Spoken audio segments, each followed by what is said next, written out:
そういえば私たち、二人きりで話すのは初めてなんじゃないのかな。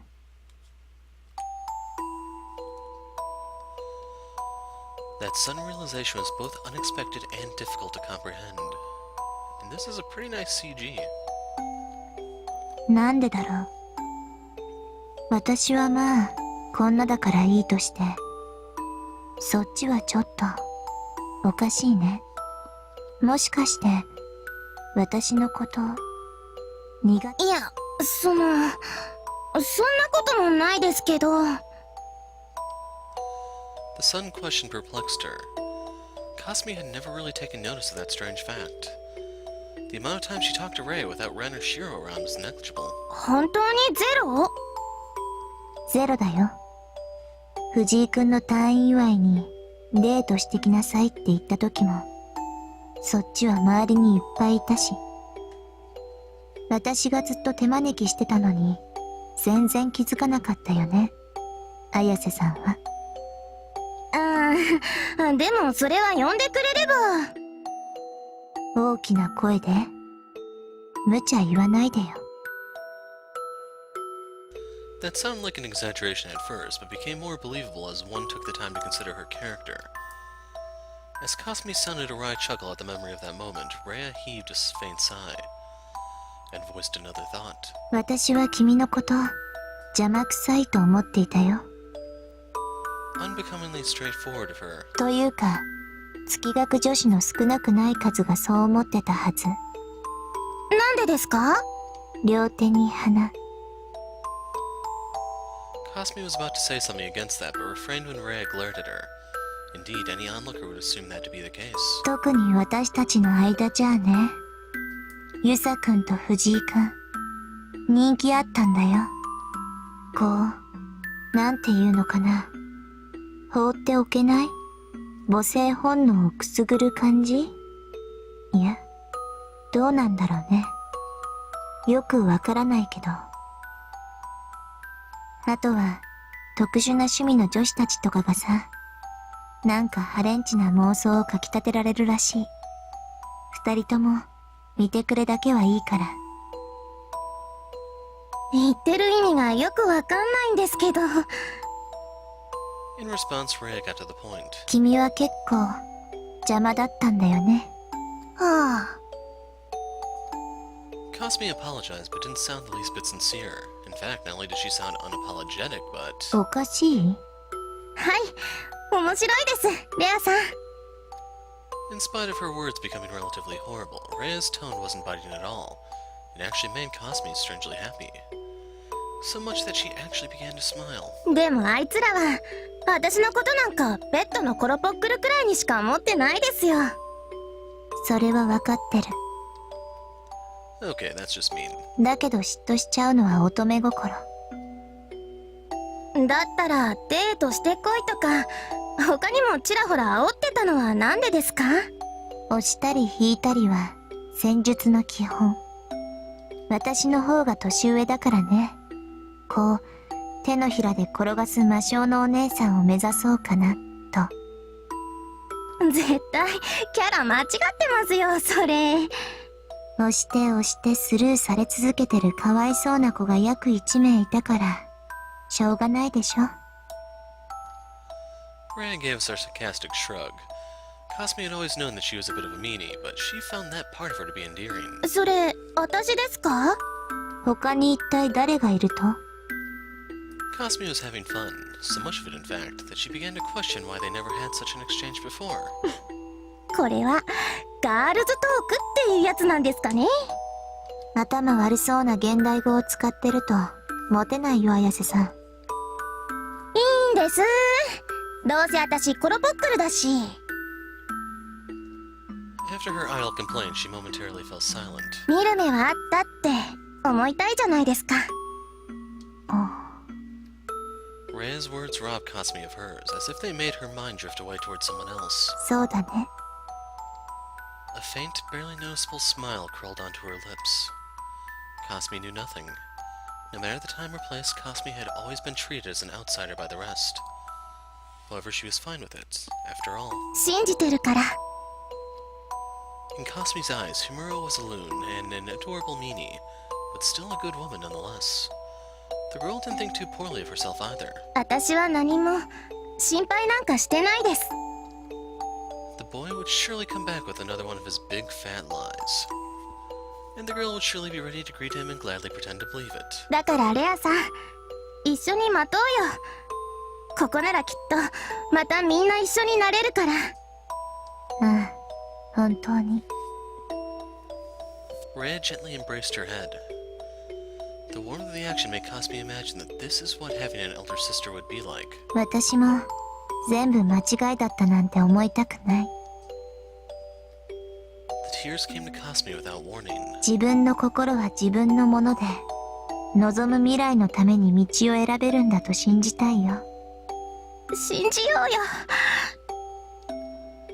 Her voice began to shake as she noticed that Rhea too was crying. 私、頑張る。またみんな、ここで一緒に。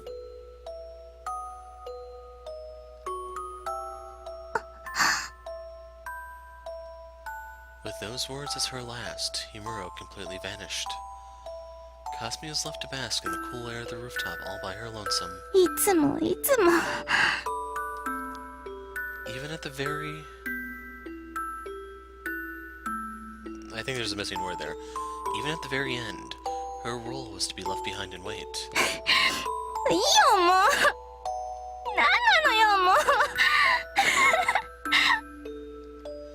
Being treated as a hindrance so thoroughly left her dumbfounded to the point where she felt like crying and laughing at the same time. It happened so many times that she actually found relief in it and was able to make peace with the fact. これが夢でも幻でも構わないから。 She only wanted them to know that no matter what the future held, she would always be there waiting for them all. レン、シロ、マリーちゃん、エリ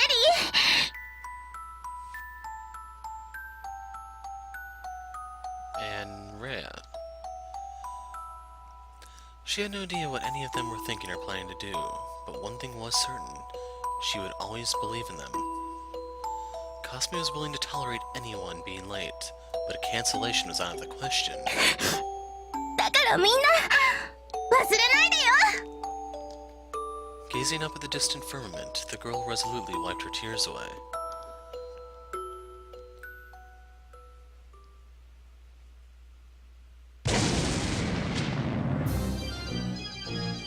The all-ending fist broke through the breast and pulverized the soul of wicked sanctity.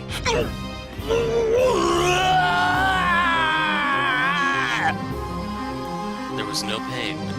The person known as Valeria Trifa died the very moment he was hit. His death throes but an echo of his bursting soul. 私はわからないのだ。 Thus, his final words were the only remnants of his grudge, an empty reply with no will behind it. 私は誰だ。私は真実。己が道を選択したと言えるのか。 By armoring himself with the too thick of a shell, the priest ended up far too dense to know where his love lay, and who his feelings belonged to.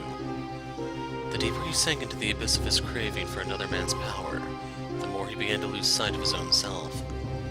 His life was an endless loop between what he considered right and wrong. Although unlike any other, he was also a prisoner of the ghetto. The priest might have been nothing but guilt, yet the very action of adorning gold had placed a curse upon him. He became unable to tell whether he was executed as a rebel or dismissed for completing his role as a loyal subject. The echoing remnants of Irae Trifa's dispersing mind were everything one could use to gauge him as a person. テレジ A certain question used to trouble him for years on end. It was directed at himself, but he once gave it to someone else. It might have been the sole cry for help ever voiced by the man who claimed to eternally reject salvation. 私はあなたを愛し Did he want to save her or make the girl suffer? 救いたい。そう思い苦しめた。愛している。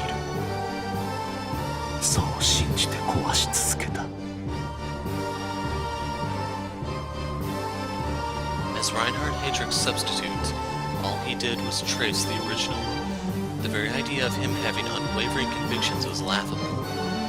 Did his soul control the flesh, or did the flesh consume his soul? Right until the last second of his final moments, Trifa was unable to find a concrete answer to that question.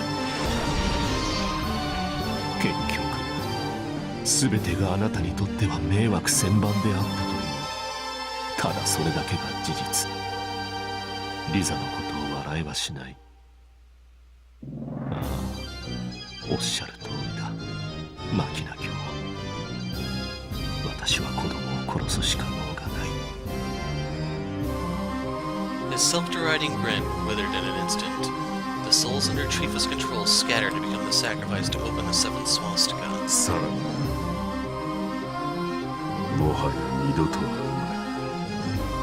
A monstrous demonic castle blotted out the distant skies. Gladsheim, the fifth universe of gold, manifested itself and began to devour the realm of Shambhala. ハイドリ卑怯、最後にお教え願いたい。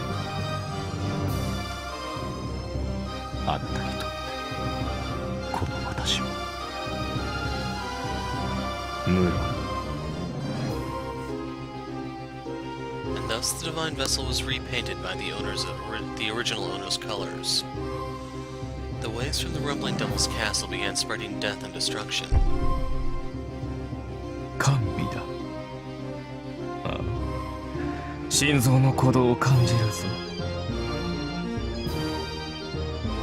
That night, Suahara City and its nearly 1 million inhabitants were sent to hell.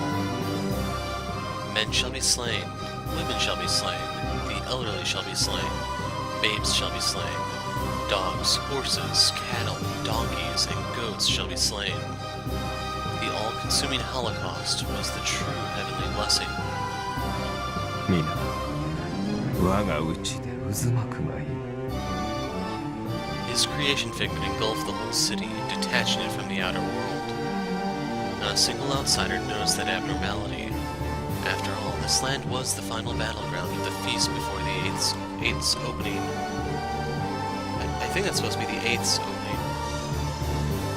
After all, this land was the final battleground of the feast before the eighth's opening that would make the massacrous netherrealm emanate onto the boundless cosmos. 邪魔は早う。さあ、DS 入れを始めよう。In a full day's time, they would begin the rite to praise the nativity of the new world.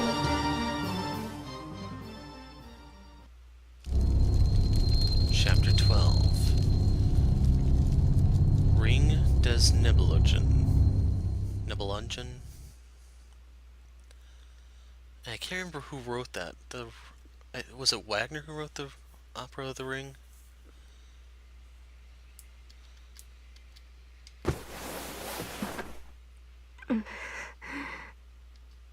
Sakurai moaned with a shaky voice, prompting us to turn and look at her. She sluggishly rose to her feet, one hand placed on her head. 学校だよ。自分のクラスなんだろ？見てわかんねえ。Shiro answered with his usual carefree smile. 俺もちょっと前までは同じクラスだったんだけど、今となっちゃどうでもいいよな。もう誰も残っちゃいねえし。誰も。Indeed, deserted. Beginning to get a grasp of the situation, she hastily got up and looked out through the window. そんな。Her voice was seething with shock. Anyone's would be. Telling day and night apart became difficult as the canopy of the sky was recolored with something reminiscent of animal insides and clouded by a ridiculously large floating structure. It was a baffling sight for anyone of sane mind. The town itself and its inhabitants died the very moment that castle appeared. みんな魂を抜かれた。 My own voice felt alien to me, a testament to how much I rejected the reality of the situation. Accepting it was the only option, but my feelings of denial hindered my verbal abilities to the point it made me talk in such a manner. 俺とこいつが合流してからもう20時間くらい経ってるよ。時計も携帯もぶっ壊れて使えねえけど、まあ大方そんなところだ。他にも電子機器は軒並みダメで使えない。試してないけど多分街の外にも出られないだろう。完全に隔離されてる。そんで残ってるのは俺たちだけだ。誰もいなくなった。My words were dispassionate, but I wasn't nearly as calm on the inside. I had no idea how Shiro felt, but I was boiling with righteous indignation. Primarily at my own powerlessness. お前が生かされてる理由も見当はつく。It was best if it didn't go beyond that. Shifting the blame and going all out on Sakurai wouldn't solve anything at all. So as annoying as it was, the nonchalance in my voice was also pretty helpful. All I had to do was hope she didn't waste her time by going nuts. そう。ええ、確かに想像通りよ、藤井君。へえ。Shiro whistled with amazement. Not everyone had the guts to compose themselves so soon after waking up to such a situation. But all I knew, on the inside, she could have been as mad as I was.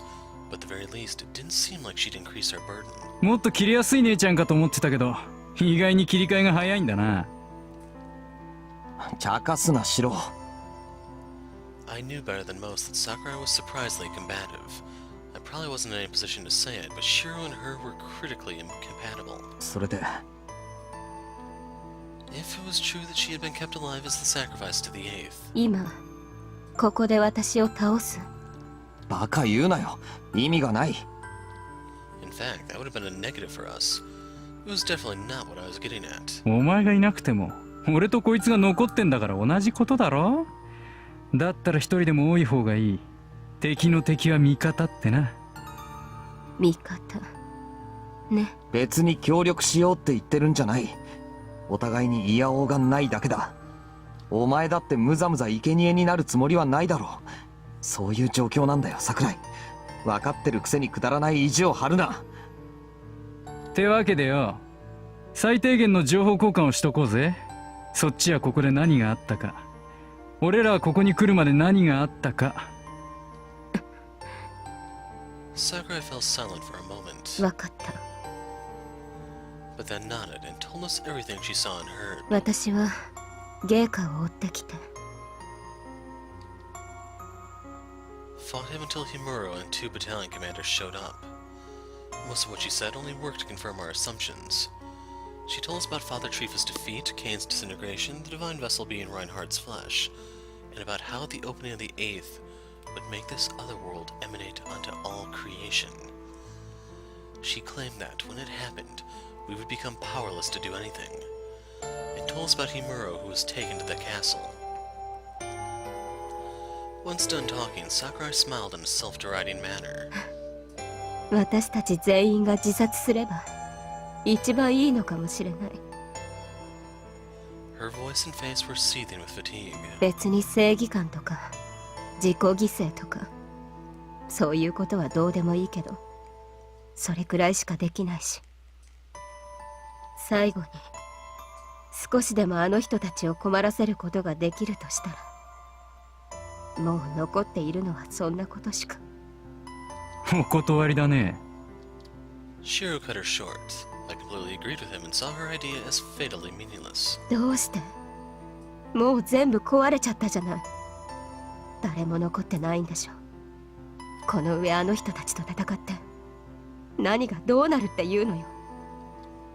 Each and every inhabitant of the city was sucked into the castle, leaving behind only soulless husks. あなたが帰りたいと言ってた場所なんてもうとっくになくなってるのよ。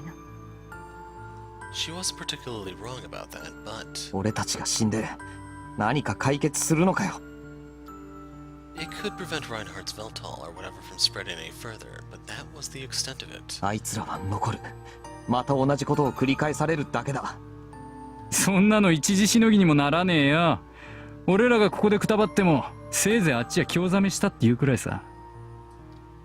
And neither of us were able to accept something that pitiful as our greatest form of resistance. 第一そうなったらあれに吸われた奴らはどうする。ずっと永遠にあのままかよ。 Her proposed course of action was nothing but escapism that wouldn't solve a single problem. After hearing her thoughts, Sakurai looked down and fell silent. Then with great reluctance, あなたたちはそうでも私にはそこまでする動機がないもの。Valeria Chifa, the one man who wanted to plunder the miracle of resurrection without summoning Reinhardt, had died. The moment the divine vessel fell into their hands, no amount of struggle would make her desire bear fruit. Her only options were either to become a slave in Reinhardt's legion, or defeat the beast himself. Sakurai didn't want to accept the former, while the latter was next to impossible. だから私、戦ったのよ。彼らの一人でも倒せれば、望みがあるかもしれないと思ったから。だけど無理。強すぎるよ。勝てない。ハイドリヒ教まで出てきた今、どうにもならないよ。つまり Shiro spoke up before I could say anything to her. お前はあれか。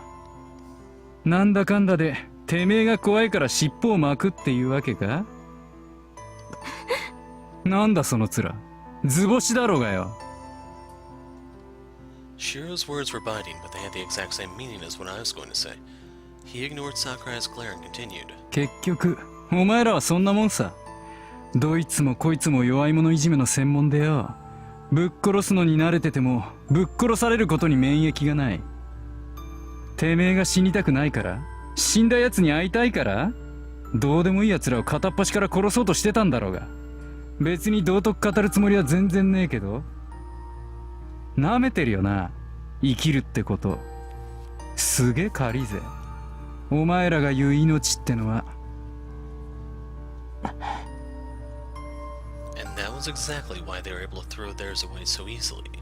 He was perfectly right. そんなことあなたに言われたくない。呼ばれてもないのにしゃしゃり出てきたあなたなんかに。あなたの方がよっぽど自殺志願者じゃない。違うね。Shiro stood up and looked down on Sakurai.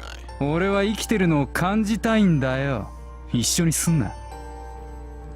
まあとにかく分かったよ、チキン。腰抜けの手はいらねえし、勝手に隅で腹でも切ってろ。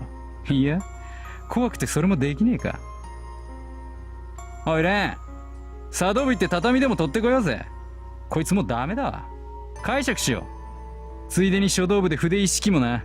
時世の句とかそういうの。ごめんなさい、私死にます。バカだから。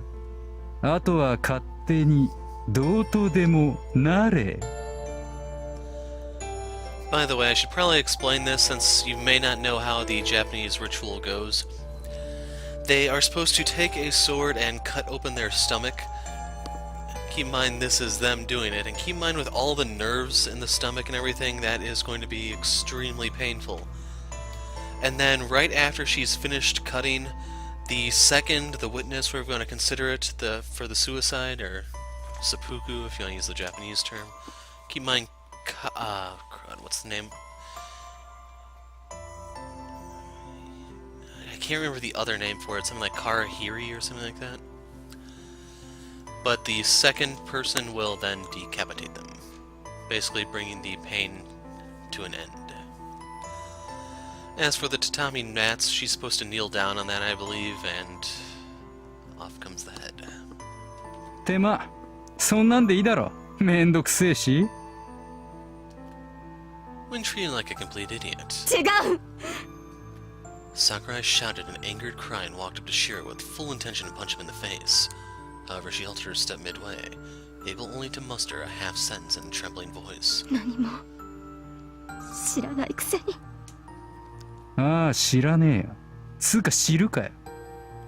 ただ、そういうことを言うやつは残らず出せ。てめえの事情にみんなが共感してくれるなんて思うな、アホが。それともあれか、自分が辛けりゃ周りにネガティブばらまく権利があるとでも思ってんのか。そうすりゃ嫌なことも薄くなって荷物が軽くなるとか、そんなたわごと。ボケがふざけろ、いい迷惑だぜ。いらんもん背負わされたやつは鬱陶しいとしか思わねえよ。お前あれだな、つまんねえ男に引っかかるタイプだわ。辛いね、わかるよ、大変だったねって、そう言っときゃいいんだもんな。楽勝すぎて吹くぜ、ウケるよ。ま、そういう対応してほしいならしてもいいがね。Shiro chuckled, looked into Sakurai's face, then voiced a sentence much like a dismissal. お前そそらねえからお断りだわ。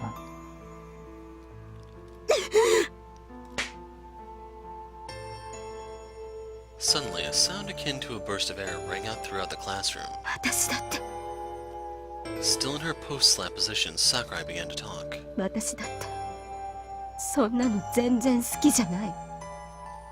Her voice was slightly shaky, but it didn't seem like she was crying. She faced Shiro head-on, glaring at the young man while speaking in a stern tone. 共感なんかいらない。私が泣いている時に誰かも泣いてほしいなんて思わない。だから誰にも私の気持ちを分かってるようになんか言わせない。そうかい。じゃあどうすんの？ I found the right timing to weigh in. もういいだろう。シロもそれくらいにしとけ。 The provocation made Sakurai's shoulders shake with anger. It was better than the cowardice she had shown before, but taking it too far would have the opposite effect. There was no way for me to know what she'd say if her pride took over. Shiro probably provoked her exactly because of that, but I didn't share his idea at all. 桜井、 I took a deep breath and exhaled before talking. お前が勝てないとか思うのは勝手だけど忘れんな。俺だって奴らとやって遊ばれてんだよ。 Eleanor opened the fifth right before my eyes. I couldn't lay a finger on Schreiber, and mocking a defeated Trifa who we couldn't even scratch in mere moments. Not to mention we failed to save a single girl. 無力を感じてるのはお前だけじゃない。だけど俺は信じてる。まだ先輩は救えるし、霞だって助けられる。綾瀬さん。ああ、言ったろ。魂が抜かれてる。 I had no idea why, but she was lying on the school's rooftop. Her condition was the same as anyone else's. けど手遅れだとは思ってない。 I might have been able to save her by defeating Reinhardt before he became complete with the opening of the 8th. だから俺は逃げるわけにはいかないんだよ。勝てないとかできないとかじゃない。勝つしかないんだ。そう。お前前にも言ってたよな。あいつが死んだらどうするのって。答えは今も変わってない。俺は生きてる奴のことしか考えねえよ。だからそもそも死なせなんかしない。 Sakurai looked down and fell silent. She wasn't lying when she claimed to have no incentive to do this. She lost all those dear to her, as well as the means to reclaim them. I couldn't say anything to her if she chose to fall on her knees and give up. 別に無理強いはしないさ。 My intention wasn't to get her on my side. お前がやりたくないって言うなら、それはそれで構わない。ずっとここにいればいい。 Besides, I didn't care much for her feelings. I only did what I had to do. 話を通したのは、これ以上お前と揉めるのは鬱陶しいからって、それだけだよ。邪魔さえしてくれなきゃいい。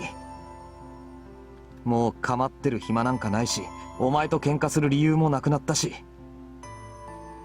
Ironically, the desperation caused by the situation allowed me to be more considerate of her. We were still like oil and water and could barely tolerate each other, but it was fair to say I ended up learning more ways of dealing with her. As things were, facing her would be both useless and meaningless. Not to mention I didn't want to draw any more excess blood. どうして？どうしてって。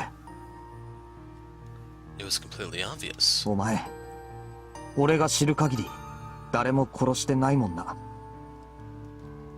I didn't know her past. In my eyes, Sakurai was less of a murderer and more of a crybaby. That impression would surely make her mad, so I couldn't say it, but it was good proof that I knew her to be excessively human under all of that audacity. 切れやすいし、可愛げないし、頭悪いし、手も速いし。 Her eyes were visibly squinting up. おまけに顔だけはレンの好みで？バカがなんか言ってるけど。 Sighing, I lightly tapped Sakurai on the shoulder.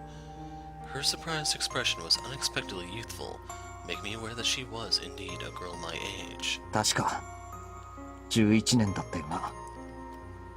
Only about 2 weeks had passed since I was plunged into this abnormal life. That amount of time was pitiful compared to hers, but it was enough to break me on many levels. I surely wouldn't be able to last 2 more weeks of this. So even though I couldn't relate to her principles and ideas, I had absolutely no intention of denying her circumstances. お前が本気だったってことくらい俺だって分かってんだよ。 No matter what her goals were, I knew full well that they weren't something she could achieve with half-baked feelings and convictions. はあ、こういうこと言われるの嫌なんだっけ？じゃあ言い直すわ。 She stared at me as I looked away from her. お前みたいなやつは嫌いだけど、クラスメートのよしみってやつだ。言ったろ、誰も死なせない。そこにお前も入れてやるよ。勝手に死ぬな。 And voiced my honest thoughts. Lost for words, she stared at me with a dumbfounded expression.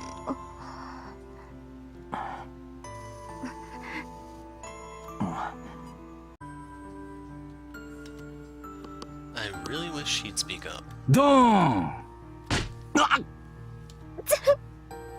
Suddenly, sparks appeared before my eyes. Shiro, you fuckhead. 何すんだよ、お前。はあ、すまん。ほっときゃチューでもしそうだったから。するかよ。 Who did he take me for? だって言ってることわけわかんねえし。なんだお前。もしかしてこいつも例の打ち上げに誘う気なのか？打ち上げ。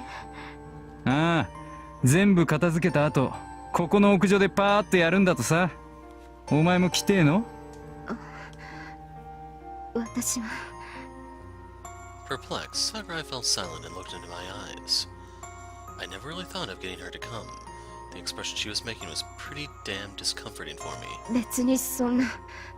私がそこにいても場違いだし、お互いに嫌でしょ。まあ、そりゃそうだ。 I had no idea why, but after I nonchalantly agreed with her excessively honest words, Sakurai's stare turned into a glare. 行かないわよ、バカバカしい。なんで私が。すねんなよ。誰が？お前が。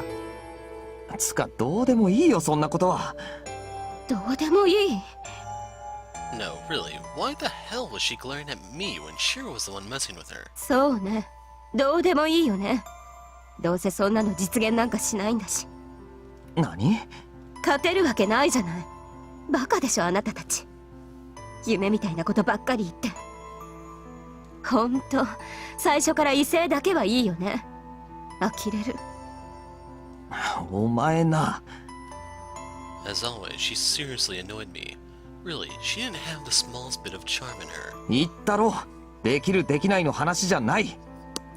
だからいつも寝言言ってるのね、藤井君は。お前の泣き言よりはマシだ。私は現実を言ってるの。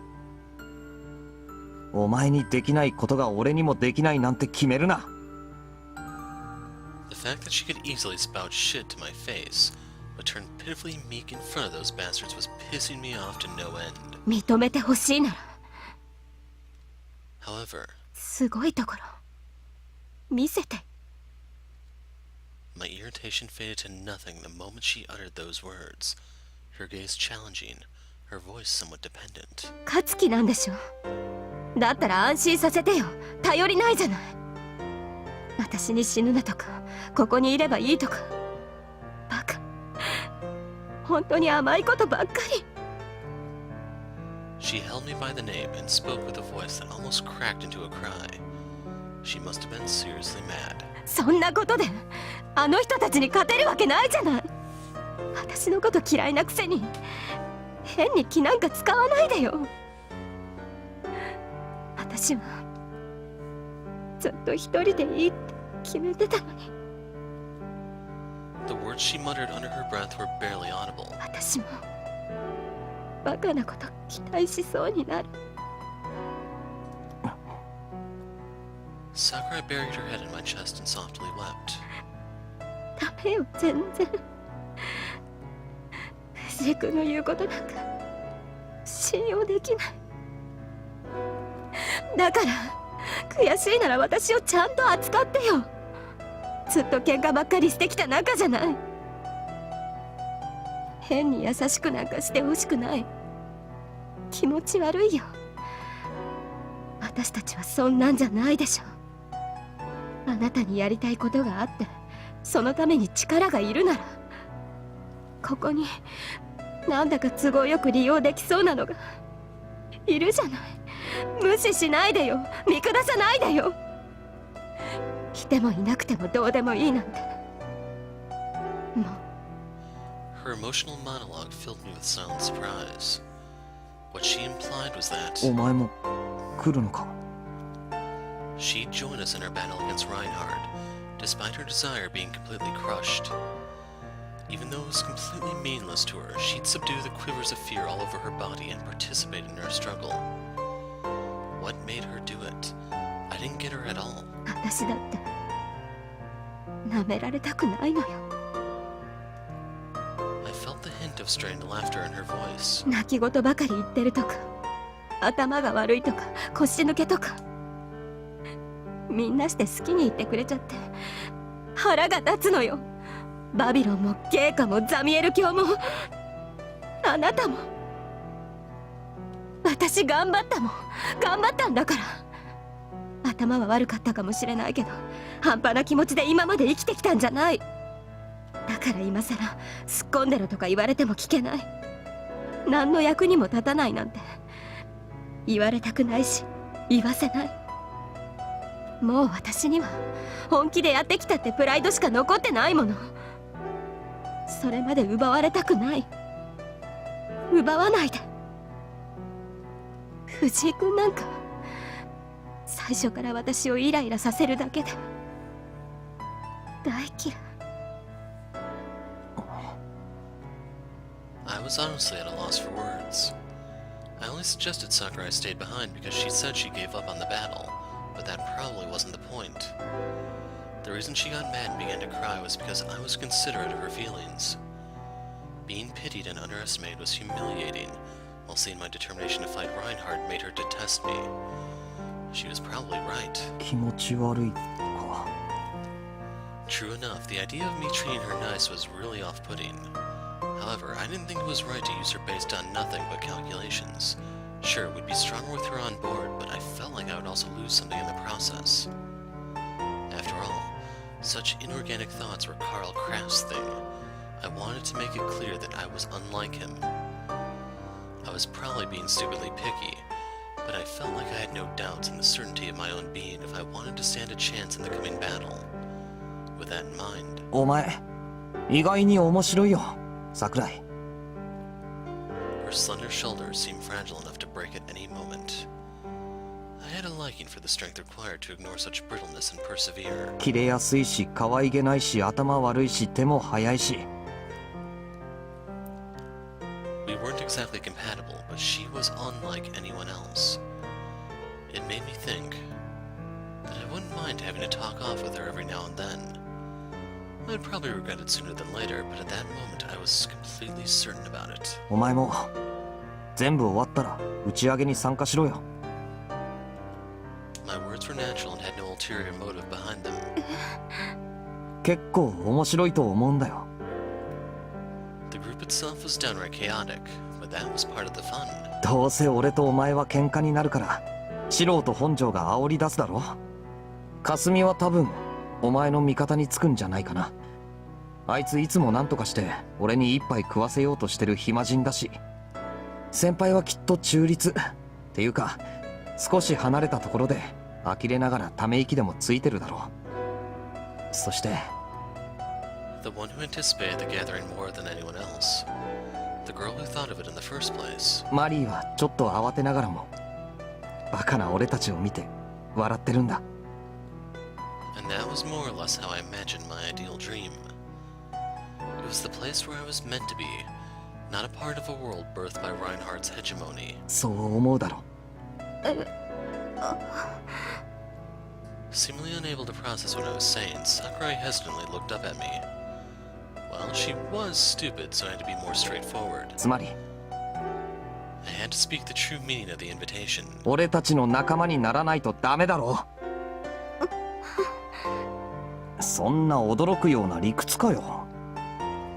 I felt like I was saying the most obvious and reasonable thing. 普通打ち上げってのは部外者立ち入り禁止だぞ。だからお前を呼ぶ以上身内になってもらわないと困る。でも I completely ignored her muttering and continued. うるせえな。お前の都合なんか知るか。俺がお前も呼ぶって決めたんだから、ごちゃごちゃ言わないでくりゃいいんだよ。拒否権なんかない。なんだよ、そうしろって言っただろうが。I gave her none of my prior consideration. Our relationship was like that of cats and dogs, so I just went and did what I thought she'd hate. 参加費代わりに骨折ってもらうぞ。最低奴らの誰か一人でもお前が倒せ。泣き言は聞かない。何の役にも立たないなんて言われたくないし言わせないんだろ。だったら有言実行してくれよ。役に立て。 And survive, no matter what. シローはシュライバー、俺はマキナ、お前は無論。Fire and flames. Two overbearing wet blankets with not a hint of femininity to them. エレオノーレをぶっ飛ばせよ。そうしてくれると助かる。My request made her feel shock, anger, surprise, and countless other emotions. They were swirling too violently for me to read them. The silence lasted for dozens of seconds, feeling both long and short. I was unable to tell what kind of conflicts were raging within her. In the end, 分かった。 she nodded with slightly tinted cheeks. 藤井君は頼りないから手伝ってあげる。ザミエル卿には借りもあるし。言ってろ。強いぞ、あいつは。I knew I told her to beat that woman, but her firepower is far above ours, and it didn't seem like she had any mental weaknesses. Eleanor von Wittenberg was a genuine warmonger. She would complete her tasks no matter the circumstances. Even with all the unexpected shit that went down at the hospital, she still made sure to open the fifth swastika. As a given to any skilled soldier, she excelled at killing her targets and returning to her base alive. 知ってるわよ。それより自分の心配をしたらどう？マキナ卿だって半端じゃない。むしろ彼が一番怖いわ。ああ。 She wasn't wrong.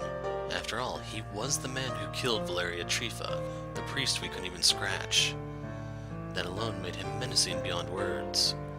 Not to mention that I'd have to face Reinhardt right afterwards. The battalion commanders weren't enemies I could break through without the help of my friends. That was why each of us had to kill one of them. We'd get nowhere unless we fulfilled that condition. 分かってるさ。 Anyway, that was all I wanted to tell her. お前は何か言うことはあるか。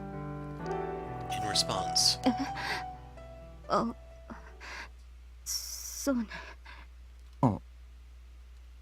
she averted her gaze, her words slurring into a low mumble. じゃあその一つ。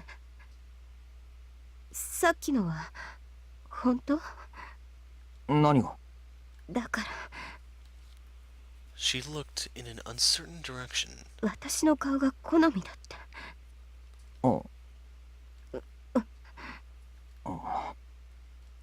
Excuse me? 別に私はそんなこと言われても嬉しくないし、おしゃれとか無頓着だし、ほんと全然ピンとこないっていうかどうでもいいのよ。そう、どうでもいいの。 A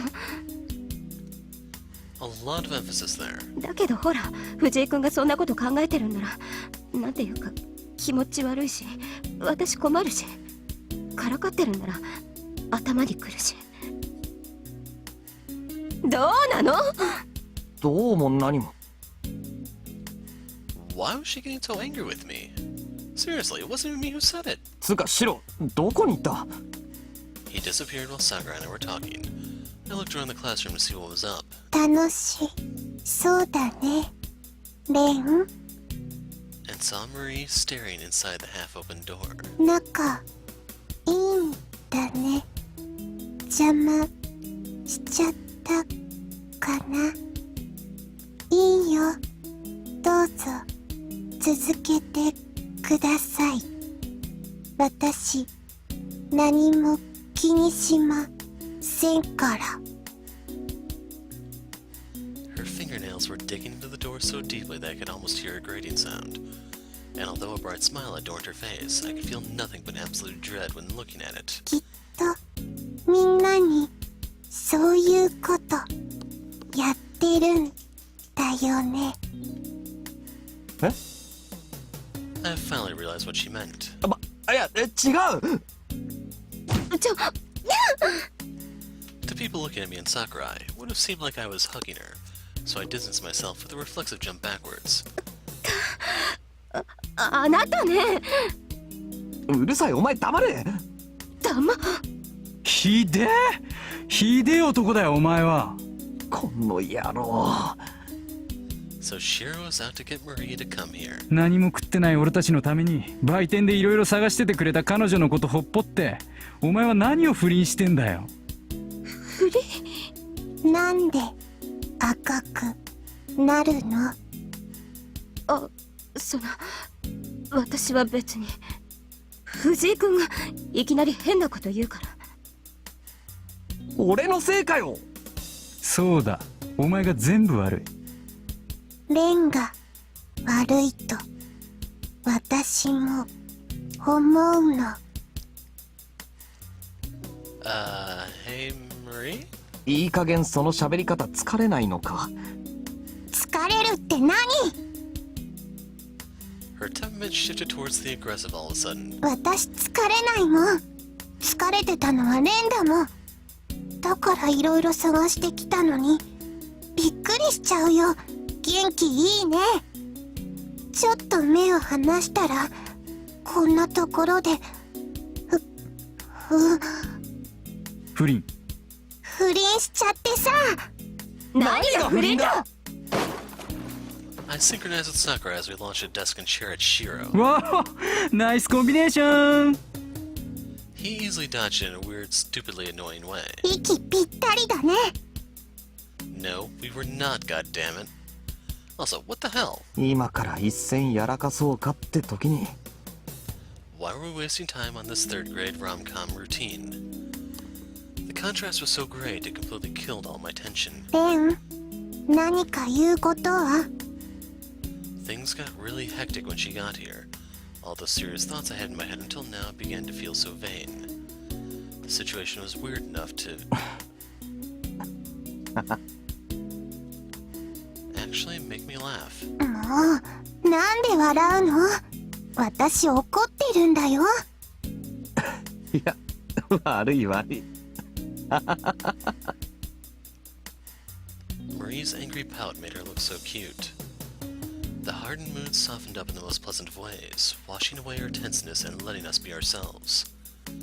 Our circumstances turned that simple thing into a rare bliss.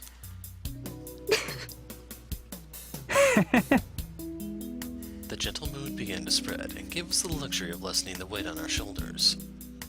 My friends were so damn reliable. Their presence filled me with hope, reassuring me that I wasn't alone. 悪かったよ。もうこんなのとは絡まないから。こんなの。 Feeling Sakurai glare at me with quite an impressive expression on her face, I gracefully ignored her as a way of getting back at her for trying to shift the blame on me. 機嫌直してくれよ、アリ。それはもう、わかればいいの。じゃあこれ、みんなで食べようよ。She spread out the large bunch of cafeteria sandwiches and juice boxes on one of the desks. Nothing fancy, but it wasn't like it was our last supper or anything. あ、これ。A kimchi umeboshi sandwich. The same kind as the disgusting thing Himuro gave me a while ago. So unfortunately, I don't know what umeboshi means exactly. Kimchi, I think, is like a rice dish or something. Like, I'm really not familiar with Eastern style food. I want to say kimchi is Korean anyway, isn't it? So yeah, you'll have to Google that to find out what it actually is. うわ、ゲテモ。 That's not really very comforting there, Shiro. さすがにそれはどういう趣味なの？ I ate the hazardous substance with no hesitation, making Shiro and Sakurai look at me like I was some paranormal phenomenon. 美味しくないの？じゃあ無理しないで、別のに変えれば？いや、うまいよ。It was filling in many different ways. By eating it, I could feel who I really was, what I was fighting to protect. そうかい。じゃあほれ。 Shiro handed a bottle of milk to Sakurai. 何？固めの杯。そういう演出は大事にしようぜ。酒がないから代用だけどな。固め。なるほど。 It seemed like a very Yakuza thing to do, but at the same time, I thought the situation was appropriate for such vows. 一連卓勝ってな。ほら、グイッといけよ。そうね。 And besides, if they want alcohol, check the teacher's lounge. Sakurai slightly nodded, smiled, took the cheap milk and sipped it only once, just like an expensive beverage. でもあなたたちと一緒に死ぬなんて気持ち悪いから嫌。そりゃ当たり前だろ。言うじゃん。だったら Shiro took the bottle from Sakurai and casually drank about half of it. 誰か一人だけ死ぬってのもなしだ。なあ。それも当たり前。 Even though Marie looked like she didn't know what was going on, she understood what she had to do. I was worried that she'd drink the rest of it, but it turned out to be unnecessary when she only took a sip. みんなでまたここに帰ってくるんだよ。 Yeah, a promise I wouldn't forget. No matter how desperate things would become, I believed I'd be able to overcome anything as long as I held it within my heart. だから勝つぞ。 That was the only thing left unsaid. I downed the remaining milk and placed the bottle on the desk. メリークリスマスにはまだ早い。 We would celebrate Himuro's birthday together, all of us. 行くぞ。了解。かっこつけちゃって。